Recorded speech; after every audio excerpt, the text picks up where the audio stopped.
Depuis plus d'une semaine, des conducteurs de taxi attendent du carburant devant la station-service Musaga Oil, comme recommandé par la SOPEBU, la société pétrolière du Burundi. Privés d'essence, de revenus et d'espoir, ces taximens dénoncent une inégalité de traitement et de charges qui continuent de s'accumuler suite à cette situation. À la station Musaga Oil, bordant la RN7, dans le quartier Musaga, au sud de la capitale économique, c'est le désespoir des taximens.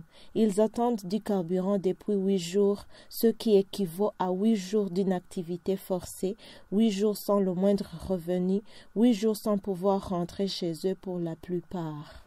Chaque minute qui passe ajoute leur frustration, les plongeant dans une incertitude déchirante quant à la manière de subvenir aux besoins de leur famille. Par peur de représailles, les taximens rencontrés ont refusé de s'exprimer à visage découvert.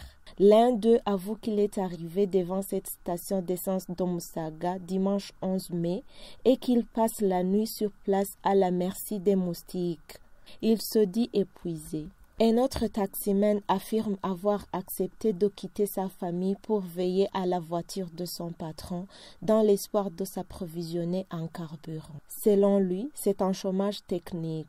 Sa famille survit grâce à des dettes contractées ici et là. Selon ces taximens, quand ils font la queue sur d'autres stations, ils ne sont pas servis avec comme justificatif qu'il y a des stations réservées uniquement pour eux, sauf que ces dernières viennent de passer plus d'une semaine sans être approvisionnées.